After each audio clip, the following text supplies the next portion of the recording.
할렐루야. 사랑하는 성도 여러분, 주님의 이름으로 여러분을 또 축복합니다. 오늘도 로마서를 통해서 하나님의 은혜 받기를 원합니다. 자, 오늘은 로마서 5장 1절부터 11절까지의 말씀을 통해서 특별히 복음으로 믿음으로 의롭다함을 얻은 우리들이 하나님 안에서 누리는 은혜와 축복들에 대해서 듣게 됩니다. 자, 오늘도 5장으로 들어가기 전에 4장에서 어떤 내용이 있는가를 잠시 복습하고 들어가기를 원합니다. 4장 전반부에서 바울 사도는 아브라함과 다윗의 믿음을 우리에게 소개합니다. 그들의 믿음을 소개하는 것은 오늘 우리들도 우리가 믿음을 가질 때 어떤 은혜들을 누릴 수 있는가를 설명하는 것이죠. 아브라함은 믿음을 통해서 의롭다함을 얻었었고 다윗은 믿음을 통해서 죄사함을 받았습니다. 이것을 통해서 오늘 우리도 언약의 실체인 예수 그리스도를 믿음으로 말미암아 의롭다함을 얻을 수 있고 죄사함을 얻을 수 있다라는 것을 바울이 소개하기 위함이었던 것이죠. 자, 후반부에 들어가서 바울은 아브라함의 믿음이 어떤 믿음인가를 우리에게 소개합니다. 총 7가지로 제가 아브라함의 믿음을 정의 내려드렸습니다. 이렇게 아브라함의 믿음을 소개한 이유는 오늘도 우리가 예수 그리스도를 믿고 따라가는데 어떤 믿음을 가지고 예수님을 따를 것이냐에 대해서 바울은 우리에게 도전을 주는 것입니다. 자, 이와 같이 우리가 믿음을 통해서 의로움을 얻었고 믿음을 통해서 우리가 끝까지 주님을 따라가는 자가 되었는데 오늘 5장에 들어가서는 이런 믿음을 가질 때 우리는 어떠한 은혜들을 누릴 수 있는 자가 되었느냐라는 것이죠. 그래서 이것은 단순히 믿음을 통해서 의롭다 하는 칭의, 즉 의롭다 칭함을 받았다는 어떤 법적인 그런 개념에서 한 단계 더 나아가서 실제적으로 우리의 삶의 은혜를 누리는 것에 대해서 이제 바울 사도가 이야기합니다. 한번 5장 1절을 한번 살펴보도록 하겠습니다. 그러므로 우리가 믿음으로 의롭다 하심을 받았으니, 자, 여기까지요. 그러므로 우리가 믿음으로 의롭다 하심을 받았으니, 뭐에 대한 믿음이에요? 하나님의 언약의 실체인 예수 그리스도를 믿는 믿음으로 우리가 의롭다 하심을 얻었으니, 이것이 사실은 로마서 1장 16절부터인가요? 그리고 4장 마지막까지 배운 내용의 총정리입니다. 지금까지 배운 내용은 사실 이거 하나예요. 우리는 믿음으로 의롭다함을 받는다는 것이죠. 자, 이렇게 받았습니다. 이렇게 받았으면 우리가 누릴 것이 있다라는 거예요. 우리가 뭘 누리냐? 우리는 우리 주 예수 그리스도로 말미암아 누리게 되는 축복을 얻는 거예요. 그래서 신앙은요, 단순히 지식적인 깨달음에서 끝나는 것이 아니라 아는 것에서 끝나는 것이 아니라 누림이 있어야 됩니다. 평안에 대해서 이야기할 수 있어요. 평안에 대해서 말할 수 있어요. 그러나 문제는 우리가 그거를 누리지 못하면 안 되는 거예요. 우리는 그걸 실제적으로 누릴 수 있는 자가 돼야 돼요. 자, 의롭다함을 받은 자가 누리는 것이 뭐냐면 3가지로 바울 사도는 이야기하는데 첫 번째가 뭐냐면 하나님과 화평을 누리는 자가 될 수 있다는 거예요. 사실 아담과 하와가 범죄함으로 인해서 에덴 동산에서 쫓겨나게 됩니다. 그리고 사실은 범죄함으로 인해서 하나님과 원수가 되게 되죠. 그래서 하나님이 주시는 은혜와 축복들을 다 누리지 못하게 됩니다. 그러나 예수 그리스도로 말미암아 이제 하나님과 화평을 누리게 됩니다. 그 화평을 누리게 되는 구체적인 그 누림의 모습들이 무엇일까요? 바울 사도는 정죄함을 받지 않는다라는 그 자유함을 누린다고 표현합니다. 그래서 양심의 평안함이라고 이야기할까요? 그런즉 누구든지 그리스도 안에 있으면 새로운 피조물로서의 누림인 것이죠.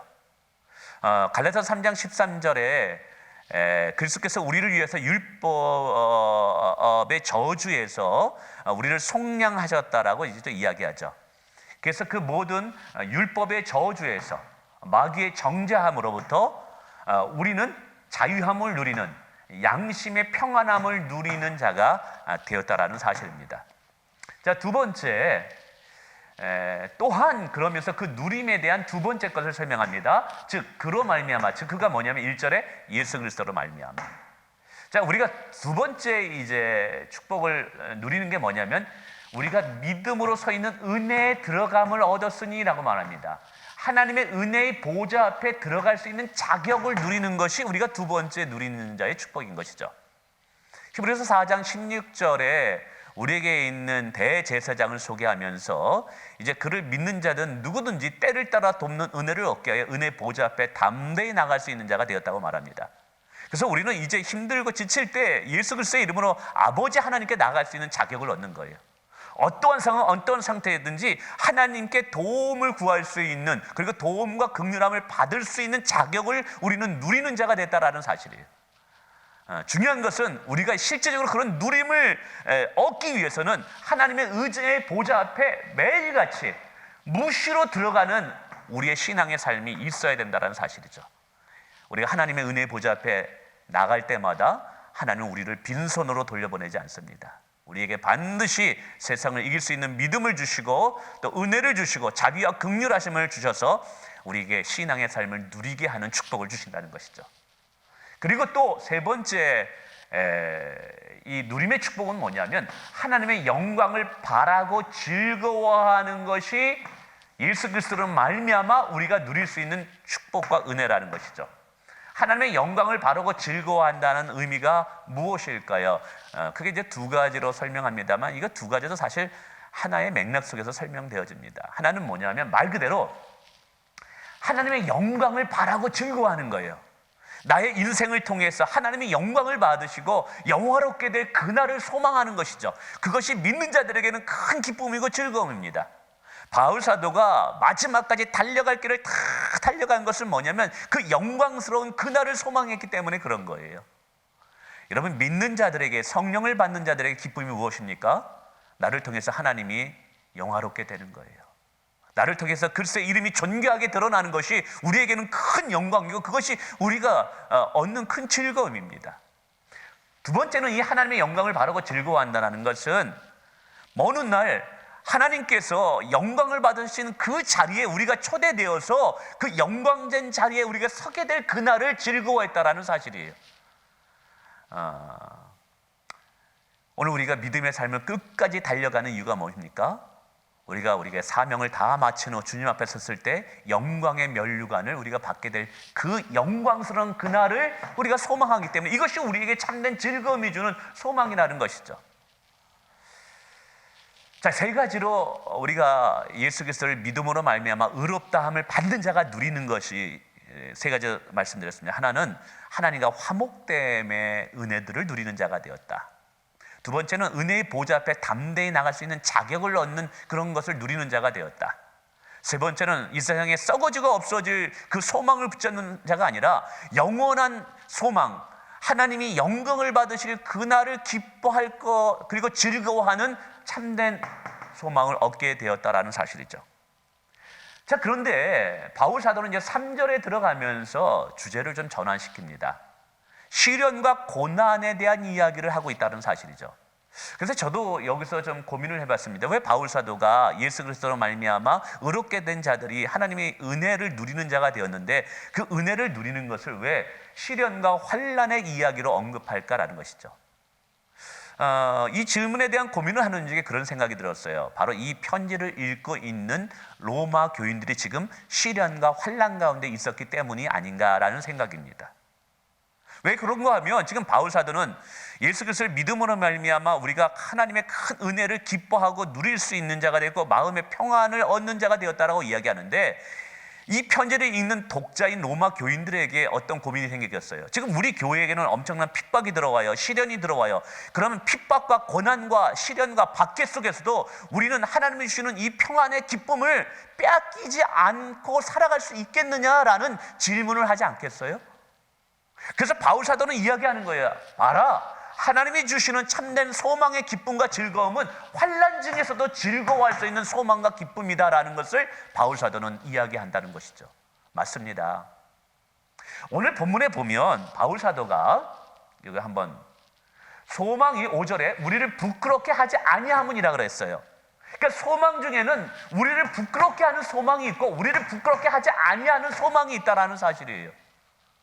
우리를 부끄럽게 만드는 소망이 뭘까요? 여러분, 썩어지고 없어질 이 세상의 육신의 욕망과 육신의 자랑, 안목의 정욕들을 위한 소망이 마지막 주 앞에 섰을 때 그것은 부끄러운 소망이 될 거예요. 하나님 앞에 아무런 가치가 없는 소망으로 우리의 시간을 허비하는 인생이 되는, 여러분, 그거는 헛된 소망이라는 것이죠. 세상의 인기와 명예만을 쫓고 여러분 그렇게 살아갔을 때, 주님 앞에 섰을 때 과연 그러한 것을 소망으로 따라 살았던 사람이 주 앞에 얼마나 부끄러움을 당할까요? 근데 바울 사도는 말하는 거예요. 우리가 가진 참된 소망, 하나님의 영광을 바라고 즐거워하는 그 소망은요, 우리를 부끄럽게 하지 않은 소망이라는 거예요. 근데 이렇게 우리를 부끄럽게 하지 않는 이 소망은 무엇을 통해서 더욱더 강화되어질 수 있고 무엇을 통해서 더 정말 우리가 그걸 누릴 수 있느냐 하면, 역설적이게도 하나님의 비밀한 경륜인 고난과 시련을 통해서 얻을 수 있다는 사실이에요. 자, 3절 후반부터 한번 읽어보겠습니다. 환난은 인내를, 인내는 연단을, 연단은 소망을 이루는 줄 알미로다. 물론 여기서 소망이라는 것은 앞부분에 이야기한 것처럼 우리를 부끄럽게 하는 소망이 아니라 우리를 부끄럽게 하지 않는 소망인 하나님의 영광을 바라고 즐거워하는 소망이시죠. 과연 그러면 이런 소망을 어떻게 얻냐 하면 바울 사도는 말하는 것입니다. 이 환난이라는 것을 통해, 시련을 통해서 우리는 인내를 배우게 됩니다. 그리고 수많은 인내하는 시간을 통해서 우리는 연단이라는 것을 배우게 됩니다. 그 연단을 통해서 우리 가운데 하나님께서는 이 세상에 썩어지고 없어질 세상적인 소망을 버리게 하고 참된 변하지 않는 하늘의 영광스러운 그 소망을 우리에게 품게 한다라는 것이죠. 마치 이런 것입니다. 가을철에 태풍이 지나가고 하늘에서 뜨겁게 내리치는 태양빛과 같다라고 말씀드리고 싶습니다. 여러분, 하늘에 정말 내리치는 그 태양빛, 그때 들판의 곡식들과 과수원 나무들의 과일들은 그걸 다 내려좀 받을 수밖에 없습니다. 그들에게서는 그것은 인내와 연단을 받는 시간이죠.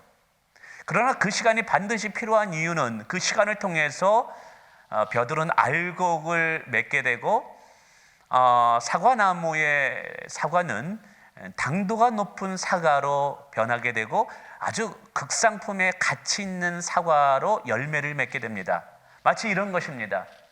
그래서 성도들에게서는 이 인내를 통한, 시련 속에서 인내를 배우고 그 인내를 거치면서 수많은 연단을 통해서 자기들의 믿음이 연단받는 참된 순수한 믿음을 갖게 되고, 그 믿음이라는 그 연단을 통해서 이 땅에 썩어지고 없어질 것들을 버리고 참된 하나님만으로 인해서 기뻐하는 소망, 하나님의 영광만을 즐거워하는 소망을 가슴에 품게 된다라는 사실이죠. 그래서 바울 사도는 이러한 것을 통해서 로마 성도들에게 이야기하는 것 같아요. 성도들이요, 시련과 고난 때문에 우리가 하나님이 주시는 평안들과 기쁨을 우리가 빼앗기는 것이 아니라 오히려 시련과 고난을 통해서 세상적이고 육적인 것들을 다 걷어내고 참된 하늘의 소망을 얻게 되는 자들로 하나님이 우리를 변화시킨다. 그러므로 하나님이 주시는 참된 소망들은 결코 빼앗기지 않고 시련과 고난 가운데서도 우리는 누리는 자가 될 수 있다라는 것을 이제 설명해 주는 것입니다. 자, 이제 두 번째 바울 사도가 시련과 고난과 박해 속에서도 우리가 끝까지 하나님이 주시는 참된 소망을 세상에 빼앗기지 않을 수 있고 평안을 누릴 수 있는 이유가 뭐냐면 하나님이 주시는 사랑 때문입니다. 그 사랑을 바울 사도는 5절에서 이렇게 시작합니다. 우리에게 주신 성령으로 말미암아, 즉 우리가 예수 그리스도를 구세주로 영접하게 되면 하나님은 우리에게 성령을 선물로 주게 되죠. 그 주어진 성령으로 말미암아 우리는 하나님의 사랑이 우리 마음에 부음받은, 하나님의 사랑이 우리 가운데 얼마나 큰가를 깨닫게 된다는 것이죠. 하나님의 은혜의 사랑이 얼마나 큰가, 그 은혜를 우리가 알게 된다는 사실이죠. 근데 여기서 중요한 것은 바울 사도가 과거에 하나님이 우리를 어떻게 얼마나 사랑하는가를 깨닫게 되면 앞으로 시련과 고난 가운데서도 하나님이 우리를 변함없이 사랑하신다라는 것을 논하고 이야기할 수 있다라고 설명하고 있습니다. 그래서 바울 사도는 과거에 하나님이 우리를 어떻게 사랑하셨는가를 세 가지의 내용으로 단어로 우리에게 표현하는데, 첫 번째 내용이 6절에 이렇습니다. 우리가 아직 연약할 때 기약대로 그리스도께서 경건하지 않는 자를 위하여 죽으셨도다. 과거 우리의 상태가 뭐예요? 연약할 때예요. 이 연약할 때는 경건하지 않은 우리들의 모습이에요. 이렇게 연약하고 경건하지 않을 때도 우리 하나님께서는 그리스도를 이 땅에 보내셔서 우리를 위해서 죽게 만드셨다라는 것이죠. 여러분, 우리가 얼마나 연약합니까? 은혜 받았을 때, 성령으로 충만할 때는 우리가 하나님의 영광을 위해서 사노라고 결단하고, 내가 죄를 멀리하고 하나님을 기쁘시게 하고자 하는 삶을 그렇게 수없이 결단하지만, 우리가 며칠만 지나가게 되면 어느 사이에 우리의 가슴이 식어지고 결단이 무너지는 작심상일의 모습, 그렇게 결단이 쉽게 무너지는 나의 모습을 보면서 정말 때로는 나 자신이 실증 날 때도 있고 나 자신에 대해서 화가 날 때도 있어요. 그렇게 연약한 자들이 우리들이에요. 그런 연약한 자들을 하나님께서는 포기하지 않으시고, 그렇게 연약한 자를 우리를 끝까지 사랑하셔서 그리스도를 우리에게 보내주셨다라는 사실이죠. 두 번째, 바울 사도는 7절에서 말합니다. 의를 위하여 죽는 자가 쉽지 않는 저, 정말 의롭게 사는 자를 위해서 내가 그를 위해서 죽는다? 쉽지 않아요. 그리고 선한 사람, 착한 사람을 위해서 용감히 죽는 사람도 가끔은 있어요. 그런데 여러분, 정말 죄인을 위해서 죽는 자가 얼마나 있겠습니까? 그것도 사형 선고를 받을 만한 엄청난 범죄한 자를 위해서 누가 감히 죽을 수 있겠어요? 근데 오늘 성경은 말하는 거예요. 우리가 아직 죄인 되었을 때 그리스도께서 우리를 위하여 죽으셨다라고 말하고 있어요. 죄의 싹은 사망입니다. 그 사망은 하나님 앞에 사형 선고나 마찬가지입니다. 그렇게 사형 선고, 영원한 지옥의 형벌을 받아 마땅한 자를 위해서 어느 누가 감히 자기 아들을 버리면서까지 그를 사랑하겠어요? 그런데 하나님은 그렇게 사랑하신 거예요. 독생자 예수 그리스도를 십자가에 죽이심으로 우리에게 대한, 우리를 향해서 하나님이 얼마나 우리를 사랑하는가를 확증해 보이셨다라는 것이죠. 그 십자가는 우리를 향한 하나님의 어마어마한 사랑의 표현이라는 것입니다. 자, 세 번째는 뭐냐? 이제 우리가 그의 피로, 예수 그리스도의 십자가의 피로 말미암아 의롭다함을 얻었죠. 왜냐하면 예수 그리스도의 십자가의 피는 우리의 죄값을 대신 치르는 속량의 제물이기 때문에 그 피를 믿는 자들에게는 의롭다함을 얻고, 또 예수 그리스도로 말미암아 예수님이 대신 십자가에서 우리의 죄의 진노를 대신 받음으로 인해서 우리는 죄의 진노를 받지 않고 구원을 받는 자격이 되었습니다. 그런데 이게 언제 또 일어났냐 하면 우리가 하나님과 원수 되었을 때예요. 하나님과 원수 되었을 때 그의 아들의 죽으심으로 말미암아 하나님과 화목되게 하셨다라는 거예요. 여러분, 원수를 위해서 자기 아들을 버리는 자가 누가 있겠습니까? 우리 하나님과 원수 되었던 자들, 하나님을 거절하고 하나님을 향해서 대적했던 자들이 우리들이었습니다. 근데 그러한 자를 위해서 오늘 하나님께서는 자기 아들을 십자가에 죽게 하심으로 하나님과 우리 사이에 화목케 하심으로 하나님께서 우리에게 구원의 길을 열어주신 것이고, 화목하게 하심으로 우리에게 은혜를 부어주시게 되는 놀라운 축복을 주셨다라는 것이 오늘 이 이야기인 것이죠. 그래서 바울 사도는 이제 11절에 이로써, 그뿐 아니라 이로써 우리가 화목하게 하신 예수 그리스도로 말미암아 하나님 안에서 또한 즐거워하는 축복을 얻는 거예요. 그러니까 단순히 예수 그리스도로 말미암아 의롭다함을 받고 구원함을 받은 것에서 끝나는 것이 아니라 11절에 즐거워하고 누리는 축복까지 얻을 수 있다는 거예요. 그래서 바울 사도는 여기서 하나님의 사랑에 대해서 이제 세 가지의 용어로 이제 정리하면 설명합니다. 첫 번째가 뭐냐면 6절이죠. 우리가 아직 연약할 때 그리스도께서 우리를 위해서 죽으심으로 하나님께서 우리에게 대한 사랑을 보여주신 거예요. 또요, 우리가 죄인 되었을 때 그리스도께서 우리를 위하여 죽게 하심으로 하나님께서 우리에게 대한 사랑을 보여주신 거예요. 뿐만 아니라 우리가 하나님과 원수 되었을 때 그의 아들을 십자가에서 죽게 하심으로 우리에게 대한 하나님의 사랑을 확증해 보여주신 거예요. 여러분, 이것만큼 우리를 향한 하나님의 사랑을 보여준 것이 또 무엇이 있겠습니까? 바울 사도는 이것을 통해서 우리에게 말하는 거예요. 과거에 너희를 하나님께서 이렇게 사랑하셨다. 이렇게 사랑하셨는데 왜 이제 너희는 하나님과 원수대도 아니고 하나님과 앞에 죄인도 아니고 이제 그의 피로 말미암아 하나님의 자녀가 된 너희들인데 왜 이제 너희들을 끝까지 지키시고 보호하시지 않겠느냐? 그러므로 시련이 온다 할지라도 핍박이 오고 환난과 박해가 온다 할지라도 하나님께서 너희를 붙잡아 주시기 때문에 너희 안에 하나님이 주시는 참된 소망과 평안을 그 어느 누구도 어떤 환난과 핍박도 빼앗아갈 수 없다라고 이야기하면서 우리는 시련과 환난과 핍박 가운데서도 하나님이 주는 참된 소망의 즐거움을 누릴 수 있는 자가 되었다라는 것을 설명하고 있습니다. 여러분, 그렇습니다. 이것이 우리가 그리스도 안에서 또 그리스도로 말미암아 누리는 큰 축복입니다. 하나님은요, 우리가 당하는 시련과 고난도 합력하여 선을 이루심으로 우리 가운데 참된 소망을 얻게 하시는 분이십니다. 시련과 고난과 핍박 가운데서도 여전히 하나님은 과거에 우리를 사랑하셨듯이 앞으로도 우리를 계속 사랑하심으로 우리 안에 있는 하나님이 주신 참된 평안과 하나님이 주시는 하늘의 참된 소망을 세상의 그 어느 누구도 빼앗기지 못하게 만드시는 분이 하나님이십니다. 오늘 우리가 이것을 깨닫고 여러분, 그리스도 안에서 놀라운 하나님이 주시는 약속들을 누리기를 원합니다. 그 약속들이 무엇입니까?